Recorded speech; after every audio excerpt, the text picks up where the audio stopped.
Hello everyone, welcome to Namrata educates. तो हम पढ़ रहे हैं एमपी ग्रुप 2 सब ग्रुप 3 के पीवाईक्यू की प्रैक्टिस कर रहे हैं। तो आज हम करेंगे रीजनिंग के क्वेश्चन की प्रैक्टिस। तो इसमें एक्सप्लेनेशन जैसा तो कुछ होता नहीं है। जैसे मैंने बायोलॉजी पढ़ाया तो सेल का कोई क्वेश्चन आया तो उससे मैंने सेल का पूरा टॉपिक कंप्लीट करवा दिया। अब रीजनिंग में होती है मैथ्स और रीजनिंग में प्रैक्टिस करने की ज़रूरत। तो मैंने लास्ट में प्रैक्टिस क्वेश्चन दिए हैं। जो भी पीवाईक्यू में जिस तरह के क्वेश्चन, जिन टॉपिक से क्वेश्चन पूछे जाते हैं, तो आप लास्ट में प्रैक्टिस कर सकते हो। पार्ट ए के भी सारे पीवाईक्यू कंप्लीट करेंगे, पार्ट बी के भी कंप्लीट करेंगे। तो स्टार्ट करते हैं। सबसे पहला क्वेश्चन है, एक कक्षा में 5 बच्चे योग्यता परीक्षा में शामिल हुए। हिंदी इंग्लिश दोनों में लिखा है, जो भी आपको ठीक लगे आप पढ़ सकते हो। इसकी पीडीएफ भी मिल जाएगी टेलीग्राम चैनल पर, और टेलीग्राम चैनल का लिंक आपको डिस्क्रिप्शन में मिल जाएगा, तो वहाँ पर जाकर प्रैक्टिस कर सकते हो। जो परिणाम आया है, रिजल्ट आया है, उसमें क्या पाया कि राम को मोहन से कम अंक मिले। इस तरह के क्वेश्चन में आप जमा लिया करो। राम को मोहन से कम अंक मिले मतलब मोहन क्या है, राम से ऊपर है, राम को कम अंक मिले हैं। रोहन को सूरज से कम अंक मिले हैं, तो सूरज ऊपर है, रोहन नीचे है, तो ये अलग से लिख लो। अब मोहन को रोहन से कम अंक मिले, मोहन को रोहन से कम अंक मिले मतलब रोहन उसके ऊपर है, तो रोहन ऊपर चला जाएगा, और सूरज उसके भी ऊपर था, सबसे ऊपर। और अनमोल को राम से अधिक अंक मिले हैं, ये राम की पोजीशन थी, अनमोल को इससे ज़्यादा है, मतलब अनमोल यहाँ पर आ जाएगा। तो सबसे ज़्यादा अंक किसको मिले हैं, तो सबसे ऊपर है सूरज, तो आंसर क्या हो जाएगा, ऑप्शन बी, सूरज को सबसे ज़्यादा अंक मिले हैं। इस तरह के क्वेश्चन पूछे तो इस तरह से ऑर्डर में जमा लिया करो। बहुत ईजी है, मतलब फ्री के नंबर है ये तो। नेक्स्ट क्वेश्चन है, Manju departs from home. Manju अपने घर से चलती है, ये सिर्फ इंग्लिश में लिखा है, मैं हिंदी में ट्रांसलेट कर दूंगी। And walk 64 metre towards south. यहाँ मान लो इस पोजीशन से वो चली है और वो साउथ जाती है 64 मीटर, 64 मीटर साउथ में चलती है। एंड देन टर्न्स लेफ्ट, और फिर लेफ्ट टर्न लेती है। अब आपका फेस साउथ की तरफ है, तो लेफ्ट किस साइड आएगा, इस साइड आएगा। लेफ्ट टर्न लेती है और 50 मीटर चलती है, 50 मीटर चली, ठीक है। Now she turns left again. अब इस साइड फेस है तो लेफ्ट के किस साइड होगा, नॉर्थ की साइड, तो फिर से वो चलती है 97 मीटर चली है। तो अब कितना चली, 97 metre. How far is she from a pole that is exactly 33 metre north her home now. इसके घर से एक पोल है नॉर्थ में 33 मीटर दूर, है ना। वहां से अभी जहां पर है ये, वह उसकी डिस्टेंस बतानी है। तो देखो ये 64 था और प्लस 33 कितना हो जाएगा, टोटल 97, मतलब ये पॉइंट और ये पॉइंट सेम है, और इसके सामने है कितने डिस्टेंस पर, 50 मीटर की। तो आंसर क्या हो जाएगा, option B, 50 metre. Next question है, एक वेन डायग्राम दिया है, ये मेरे पीछे छुप गया है, अभी बता दूंगी वेन डायग्राम। वृत्त खिलाड़ी व्यक्तियों का प्रतिनिधित्व करता है। ये जो वृत्त है, ये जो सर्कल है, इसमें ये किसका प्रतिनिधित्व कर रहा है, स्पोर्ट्स पर्सन का। वर्ग जो है मतलब स्क्वायर अविवाहित अनमैरिड लोगों का। त्रिभुज महिलाओं को दर्शा रहा है, और जो आयत है मतलब रेक्टेंगल है, वो शिक्षित एजुकेटेड व्यक्तियों का प्रतिनिधित्व कर रहा है। प्रत्येक का अध्ययन करना है, और हमको बताना क्या है कि नंबर 11 को किन वर्गों द्वारा दर्शाया गया है। तो नंबर 11 कहाँ पर आ रहा है, ये पोजीशन पर है। तो देखो ये 11 सर्कल के अंदर भी है, रेक्टेंगल के अंदर भी है, ट्रायंगल के अंदर भी है, और स्क्वायर के अंदर भी आ रहा है, चारों के अंदर आ रहा है ये। तो ऑप्शन से देखते हैं कौन सा सेटिस्फाई हो रहा है। विवाहित नहीं, क्योंकि अविवाहित है ना, स्क्वायर किसको प्रेजेंट कर रहा है, अनमैरिड को, और 11 स्क्वायर के अंदर भी आ रहा है, तो ऑप्शन ए तो एलिमिनेट हो गया। अनमैरिड ठीक है, अनएजुकेटेड नहीं, एजुकेटेड में भी आ रहा है, क्योंकि रेक्टेंगल किसको प्रेजेंट कर रहा है, एजुकेटेड पर्सन को, 11 रेक्टेंगल के अंदर भी आ रहा है, तो ऑप्शन बी भी एलिमिनेट हो गया। मैरिड, मैरिड तो था ही नहीं, अनमैरिड है, तो ऑप्शन सी भी एलिमिनेट हो गया। ऑप्शन डी इसका सही आंसर हो जाएगा, none of the given options, इनमें से कोई भी नहीं आ रहा है। नेक्स्ट क्वेश्चन है, निम्न आकृति में त्रिभुज शेरों को दर्शा रहा है, ट्राइंगल किसको प्रदर्शित कर रहा है, शेर को। जो वर्ग है स्क्वायर वो हाथियों को दर्शाता है, जो वृत्त सर्कल है वो कुत्तों को दर्शाता है। आकृति का कौन सा भाग उन शेरों को दर्शाएगा जो कि हाथी है, शेर है, हाथी है, लेकिन कुत्ता नहीं है। कुत्ता क्या है, वृत्त, मतलब सर्कल में नहीं आना चाहिए ऐसा नंबर जो ट्राइंगल और स्क्वायर दोनों में आ रहा है, सर्कल में नहीं आ रहा है। ऐसा एक ही नंबर है √49। तो आंसर हो जाएगा ऑप्शन सी √49। नेक्स्ट क्वेश्चन है, ये तो बहुत इजी है, कौन सा पैटर्न यहाँ पर आएगा? ए वाला नहीं आएगा, रख के देख लेना। बी वाला, बी ऐसा जा रहा है, नहीं आएगा। सी नहीं। डी एक अंदर सर्कल है, बाहर सर्कल और एक लाइन, हाँ D, option D correct answer हो जाएगा। दिए गए विकल्पों में से श्रेणी में लुप्त अक्षर को ज्ञात करना है। तो इसके लिए सबसे पहले सीरीज के क्वेश्चन आते हैं, तो आपको क्या करना है, एक रफ शीट मिलती है एग्जाम में, तो उसमें ए से जेड तक की नंबरिंग कर लेना। ए फर्स्ट पोजीशन पर आता है, बी सेकंड पोजीशन पर, और रिवर्स में भी लिख लेना। यहाँ पर मैंने लिख दिया है, तो यहाँ से आप पढ़ सकते हो। ये देखो, ए से जेड तक की नंबरिंग कर ली स्ट्रेट ऑर्डर में, और फॉरवर्ड में और बैकवर्ड में भी कर ली, रिवर्स ऑर्डर में भी ए से जेड तक की नंबरिंग। अब आसानी से सॉल्व कर सकते हैं। देखो, ये आर है, आर कौन सी पोजीशन पर आता है? आर के बाद एस आ रहा है, आर एस फिर टी, तो नेक्स्ट क्या आएगा? यू से स्टार्ट होगा। तो सी ऑप्शन एलिमिनेट हो गया, डी ऑप्शन एलिमिनेट हो गया, ऑप्शन ए या बी में से कोई सही आंसर हो सकता है। अब क्यू है, क्यू से 2 पोजीशन पीछे ओ आता है, ओ से 2 पोजीशन पीछे एम आता है, तो एम से 2 पोजीशन पीछे क्या आ जाएगा? के आ जाएगा, तो के हो जाएगा। ये ए ऑप्शन भी एलिमिनेट हो गया। लास्ट वाला भी चाहो तो चेक कर सकते हो। एस कौन सी पोजीशन पर आता है? एस से पीछे क्यू आता है, कितने पीछे आता है क्यू? एस से 1 पोजीशन पीछे क्यू आता है, और क्यू के 1 छोड़ के ओ आता है, तो ओ को 1 छोड़ के क्या आएगा? एम आएगा, तो ऑप्शन बी इसका करेक्ट आंसर हो जाएगा। ये आप पढ़ोगे ना ए से जेड तक की नंबरिंग, तो इससे आपका सॉल्व हो जाएगा सीरीज वाले क्वेश्चन। यदि सुभाष को ये नंबर लिखते हैं, राकेश को ये नंबर, तो सुरभि को क्या लिखा जाएगा? तो देखो, एस को क्या लिख रहे हैं? 3, यू को क्या लिख रहे हैं?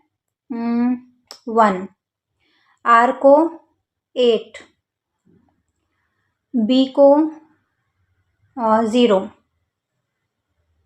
एच को 2, और ई को क्या लिख रहे हैं? 4th पोजीशन पर 6। तो ये सही आंसर होगा। 318026 कौन से ऑप्शन में है? 318026, ऑप्शन बी। ऑप्शन बी इसका सही आंसर हो जाएगा, 318026। इजी था, फ्री के नंबर है। यदि प्लस का अर्थ है भाग है, मतलब प्लस मतलब डिवाइड, माइनस का अर्थ जोड़ है, गुणा का अर्थ घटाव है, और डिवाइड का अर्थ गुणा है, तो इसको सॉल्व करना है। तो देखो, 20 लिखा, गुणा का अर्थ क्या है? घटाव, मतलब माइनस कर दो, फिर 12 लिखो, फिर प्लस का अर्थ क्या है? भाग, मतलब डिवाइड करना है, फिर 4 लिखो, फिर माइनस का अर्थ क्या है? जोड़, मतलब प्लस करना है, 8, फिर डिवाइड का अर्थ क्या है? गुणा, तो गुणा 4। इसको सॉल्व कर लो। बोर्ड मास आपको आता होगा, बोर्ड मास नहीं आता है तो पढ़ लेना। देखो, बोर्ड मास का मतलब क्या होता है, यहाँ पर मैं लिख देती हूँ। देखो, बोर्ड मास में बी मतलब क्या होता है? ब्रैकेट, ओ मतलब ऑफ, डी मतलब डिवीजन, एम मतलब मल्टीप्लिकेशन, ए मतलब एडिशन, एस मतलब सब्ट्रैक्शन। इसी ऑर्डर में सॉल्व होगा। सबसे पहले क्या सॉल्व होगा? ब्रैकेट अगर है तो, फिर ऑफ, फिर डिवीजन, फिर मल्टीप्लिकेशन, फिर प्लस, और फिर माइनस सॉल्व होता है।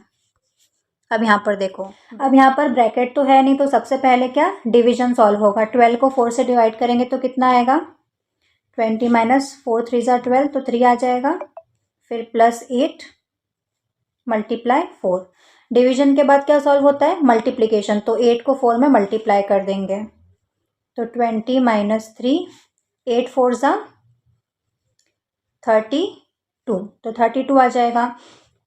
अब प्लस सॉल्व करेंगे, माइनस भी कर सकते हैं। 20 में से 3 जाएगा तो 17 प्लस 32। अब 17 को 32 से प्लस करेंगे तो कितना आएगा? 49, तो ऑप्शन बी 49 इसका करेक्ट आंसर हो जाएगा। देखो, डायरेक्ट अगर सॉल्व करोगे कि 20 में से 12 को माइनस कर दिया फिर, तो पूरा गलत हो जाएगा, है ना। बोर्ड मास के अकॉर्डिंग सॉल्व करना है इसको, तो ही सही आंसर आएगा। बोर्ड मास देखो, ब्रैकेट, फिर ऑफ, फिर डिवीजन, फिर मल्टीप्लिकेशन, फिर प्लस, और फिर माइनस।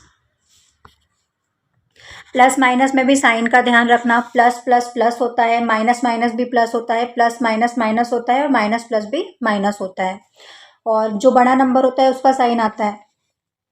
नीचे दी आकृतियों में क्वेश्चन मार्क के स्थान पर क्या आएगा, यहाँ पर बताना है हमको क्या आएगा। तो चलो इसको सॉल्व करते हैं। यहाँ पर बन रहा है, आप भी सॉल्व करते जाओ, आप भी कमेंट्स में आंसर देना। 3 9 3 ज़ा 27, तो 14 4 ज़ा 56, बट यहाँ पर भी तो सेम नंबर आना चाहिए।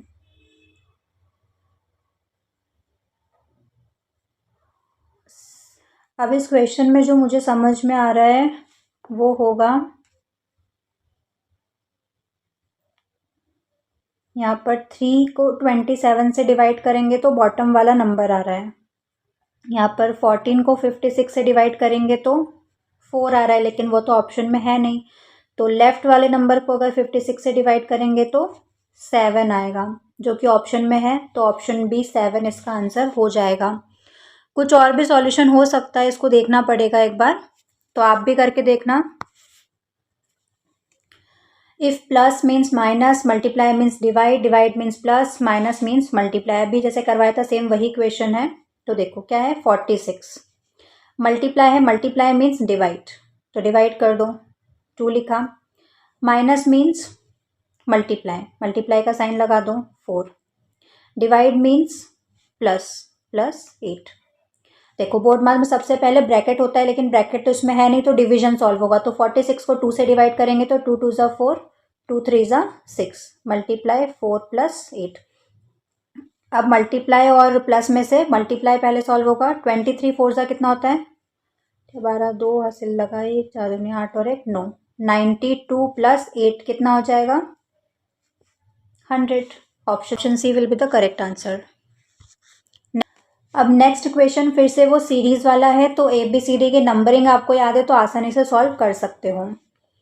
E की पोजीशन है 5, G की 7 है, I की 9 है और K की 11 है। ठीक है, तो 5 7 9 11, एक एक छोड़ के नंबर आ रहा है। 5 के बाद 6 मिसिंग है, 7 है, 8 मिसिंग है, 9 है, 10 मिसिंग है, 11 है। H की पोजीशन है 8, फिर 11, N की 14 होती है और Q की 17 होती है। तो 8 है, 11 है, 14 है और 17 है। तो देखो 5 के बाद क्या आ रहा है, 8 आ रहा है। तो यहाँ पर J की पोजीशन क्या है, 10। तो बीच में 2 नंबर को छोड़ना है, KLM, M से स्टार्ट होगा। तो ऑप्शन ए तो वैसे एलिमिनेट हो गया, M से तीनों स्टार्ट हो रहे हैं। नेक्स्ट देखो 7 के बाद क्या है, 11। तो L की पोजीशन क्या है, 12। अब 12 के बाद क्या आएगा, 3 नंबर छोड़ना है। ठीक है, तो इसको पूरा जमा लेना, तो आंसर ऑप्शन डी हो जाएगा, MPSV इसका आंसर हो जाएगा। उस अक्षर युग्म का चयन करें जिसका संबंध एनालॉजी वाले क्वेश्चन है, इजी है। भूसा, गेहूं, तो इसका आंसर हो जाएगा हड्डी, मांस, रक्त, शिरा, ड्रग्स, वाइन या कूड़ा करकट, मकान। तो ऑप्शन सी ड्रग्स वाइन इसका करेक्ट आंसर हो जाएगा। कैलेंडर, तारीख, समय, घंटा। देखो जैसे कैलेंडर होता है उसमें तारीख होती है, डेट्स होती है, वैसे ही समय, घंटा, परिवहन, बस, शब्दकोश, शब्द, शहर, पिन कोड। शब्दकोश में शब्द होते हैं, जैसे कि कैलेंडर में तारीख होती है, वैसे ही शब्दकोश डिक्शनरी में शब्द होते हैं। तो ऑप्शन सी इसका करेक्ट आंसर हो जाएगा। नेक्स्ट क्वेश्चन है जापान क्या है, कंट्री है, तो एशिया क्या हो जाएगा, एशिया एक कॉन्टिनेंट है, एक महाद्वीप है। तो ऑप्शन बी इसका करेक्ट आंसर हो जाएगा। अब देखो ये आज के क्वेश्चन कंप्लीट हो गए हैं, इसमें एक्सप्लेन करने जैसा ज़्यादा कुछ था नहीं, आप भी सॉल्व कर सकते हो आसानी से, है ना, क्योंकि BSc BE के स्टूडेंट्स हो तो इतना तो आता ही होगा आपको। अब ये प्रैक्टिस क्वेश्चन है, इनकी प्रैक्टिस ज़रूर करना। ठीक है, नंबर सीरीज का क्वेश्चन है, 15 21 27 33 39। इसके बाद क्या आएगा, इन चारों में से कमेंट्स में सारे आंसर देना। ठीक है, अल्फ़ाबेटिक सीरीज है, ACFJO, वही नंबरिंग कर लेना। A कौन सी पोजीशन पर आता है, 1। C कौन सी पोजीशन पर आता है, 3। FJO, तो इसके बाद क्या आएगा। एनोलॉजी के क्वेश्चन भी पूछे गए थे, तो वो भी क्वेश्चन यहाँ पर, कैट, डॉग और लायन किससे रिलेट करता है वो आपको बताना है। कोडिंग डिकोडिंग का क्वेश्चन है, रेन क्या है, 53, तो क्लाउड का क्या आ जाएगा। हिंट भी दिया हुआ है कि सम ऑफ लेटर पोजीशन, लेटर की जो पोजीशन है उनका सम करके इसका आंसर आएगा। ठीक है, आर कौन सी पोजीशन पर है, प्लस, ए कौन सी पोजीशन पर है, प्लस, आई कौन सी पोजीशन पर है, प्लस, एन कौन सी पोजीशन पर है। तो चारों को प्लस कर देंगे तो 53 आंसर आ जाएगा। वैसे ही क्लाउड का भी आ जाएगा। नेक्स्ट क्वेश्चन है मिसिंग नंबर बताना है 53826 और क्वेश्चन मार्क। यहाँ पर लॉजिक भी दिया हुआ है, क्या लगा है यहाँ पर। डायरेक्शन सेंस का क्वेश्चन है। एक पर्सन वॉक्स 10 मीटर नॉर्थ, एक पर्सन जाता है 10 मीटर नॉर्थ में और फिर 6 मीटर राइट मुड़ता है, then 4 metre south, 4 metre south में जाता है। तो अपने स्टार्टिंग पॉइंट से कितनी दूरी पर है वो बताना है। ईजी है। ऑड वन आउट, अलग कौन सा है छांटना है। एप्पल, मैंगो, बनाना, पोटैटो। तो बहुत ही ईजी है, कभी इस तरह के क्वेश्चन में पूछ लिए जाते हैं, फ्री के मार्क्स होते हैं ये। ब्लड रिलेशन का क्वेश्चन है। A is the sister of B, A B की सिस्टर है, B is the father of C, how is A related to C. आपको आता ही होगा कैसे सॉल्व करते हैं। जो मेल है उसके लिए ऐसा बॉक्स बनाते हैं, जो फीमेल है उसके लिए सर्कल बनाते हैं। हस्बैंड वाइफ है तो ऐसा एरो आता है। अगर अपर जनरेशन वाला फादर मदर है तो वो ऊपर जाता है, सन वगैरह है तो वो नीचे आता है एरो करके। इस तरह से बना सकते हो। फिगर लॉजिक है 3, 6, 4, 8, 5, 10, 7। बहुत ईजी है ये तो। वर्ड फॉर्मेशन है। How many meaningful words can be formed from RAT। 3 letter है RA और T, इन तीनों को मिला के आप कितने वर्ड्स बना सकते हो। ईजी है। तो ये 10 क्वेश्चन प्रैक्टिस के हैं, इनकी प्रैक्टिस ज़रूर करना, क्योंकि मैथ्स और रीजनिंग में प्रैक्टिस से ही परफेक्शन आता है। जितनी ज़्यादा प्रैक्टिस करोगे उतने आपके क्वेश्चन सही होते जाएंगे, है ना। एक्सप्लेनेशन जैसा कुछ था नहीं और PYQs आते रहेंगे। वीडियो हेल्पफुल लगा हो तो लाइक करना, शेयर करना, सब्सक्राइब करना और बेल आइकन ज़रूर प्रेस कर लेना, ताकि कोई भी आपका वीडियो मिस ना हो, क्योंकि काफ़ी सारे वीडियोज़ आने वाले हैं और प्रैक्टिस करनी अब ज़रूरी है, क्योंकि एग्जाम में अब ज़्यादा टाइम नहीं बचा है। और कोई डाउट है तो कमेंट्स में पूछ सकते हो। इसकी PDF आपको टेलीग्राम पर मिल ही जाएगी और बाकी सबकी PDF भी डल गई है टेलीग्राम पर, ओपन हो रही है PDF, तो उसकी प्रॉब्लम भी सॉल्व हो गई है। तो हम मिलते हैं नेक्स्ट वीडियो में। जय हिंद।